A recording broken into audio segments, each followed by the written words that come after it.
پیارے امیر اہل سنت ہمارے یہاں پنجاب میں یہ نظام رائج ہے کہ جب دلہن کی رخصتی ہوتی ہے تو اس کے سر پر قرآن رکھا جاتا ہے. تو اس میں بتائیے کیا یہ رکھنا جائز ہے یا ناجائز؟ قرآن کریم اگر برکت کے لیے تو ہم بھی رکھتے ہیں. مسجد میں بھی لوگ چومتے ہیں، سر پہ رکھتے ہیں، سینے سے لگاتے ہیں. تو برکت کے لیے دلہن کے سر پہ رکھنا اچھی چیز ہے. قرآن کریم کوئی حرج نہیں اس میں. بعض لوگ کیوں کہتے ہیں کہ جو قرآن کا یہ مقصد نہیں ہے. قرآن کا مقصد تو تھا کہ اس کو پڑھا جاتا، اسے سمجھا جاتا اور اس پر عمل کیا جاتا. تو یہ اس کے مقصد میں سے ہے. تو ایک تو یہ، دوسرا یہ کہ جیسے آپ نے فرمایا کہ ایک اچھا کام ہے، بھلائی والا کام ہے، اس میں کوئی خرابی نہیں ہے.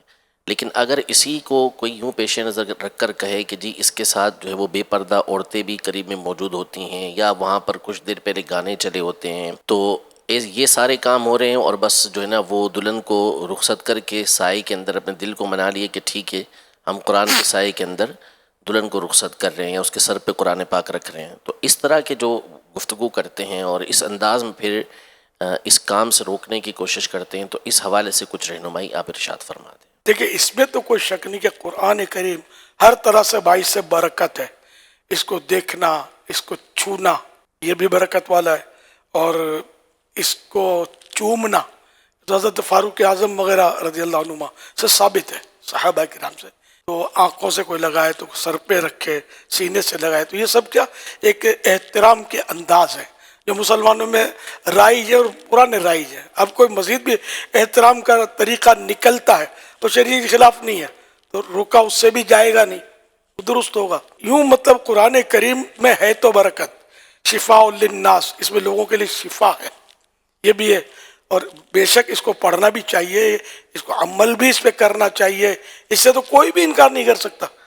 تو ہے ہمارا قرآن کریم تو رہنما ہے. تاہم اگر کوئی چومتا ہے، اب میں سمجھو کہ کوئی پڑھنا نہیں جانتا، ان پڑھ ہے بیچارہ، کوشش کرتا نہیں پڑھ پاتا، تو اب کیا اس کو مجبور کریں گے کہ پہلے پڑھنا سیکھ، پورا بعمل ہو جائے، اب اٹھا کے سر پہ رکھ؟ یہ تو نہیں کہا جائے گا. ظاہر اب رکھ کے اگر معاذ اللہ وہاں کوئی ڈھول ڈھمک کے بج رہے ہیں، تو یہ تو عام طور پہ مسلمان ایسے موقع پر تو احترام کرتا گیا، اذان بھی ہوتی ہے تو اس طرح کی چیزوں کو بند کر دیتے ہیں. کام اچھا ہی ہے. تو واقعی اس پہ اگر کوئی معاذ اللہ میوزک کا سلسلہ ہے، ڈھول بج رہے، تو یہ تو بند کرنا چاہیے احترام کے لیے بھی، اور یہ ایسا بند کرنا چاہیے کہ ہمیشہ کے لیے بند کرنا چاہیے کہ تو ہیں گناہ کے کام. چاہے خوشی کے موقع پر آپ ڈھول بجائیں یا غم کے موقع پر، ہے تو گناہ کا کام، یہ تو نہیں ہونا چاہیے. اسی طرح بے پردگی یہ تو نہیں ہونی چاہیے، چاہے شادی میں ہو یا موت میت میں ہو. تو جو مطلب وہاں اس وقت گناہ ہو رہے ہوتے ہیں تو وہ تو واقعی اس کی تو مذمت کی جائے گی. لیکن آپ کوئی بے پردہ عورت ہے وہاں بالفرض، کچھ مرد بھی ہیں، تو اب قرآن کریم اگر کسی دلہن کے سر سے گزارا گیا تو اس پر کیا اس کو ناجائز کہیں گے؟ مثال کے طور پر کہ کوئی لوگ اپنے گناہ کے کام میں مشغول ہیں اور آپ نماز پڑھ رہے ہیں، تو کیا مطلب آپ گناہ گار ہو جائیں گے؟ مسجد کے پاس ڈھول بجتے ہوئے لوگ گزرتے ہیں، مسجد کی دکانیں کرائے کی ہوتی ہے، میوزک چل رہے ہوتے ہیں، تو اب کیا ایسی حالت میں مسجد میں نماز نہیں پڑھی جائے گی؟ روک دیا جائے گا کہ نہیں نماز مت پڑھو، پہلے اس کو بند کرو؟ واقعی اس کو بند ہونا چاہیے، اور مستقل بند ہونا چاہیے، نہ کہ نماز کے لیے، نہ کہ قرآن کے احترام کے لیے، بند ہونا ہی چاہیے.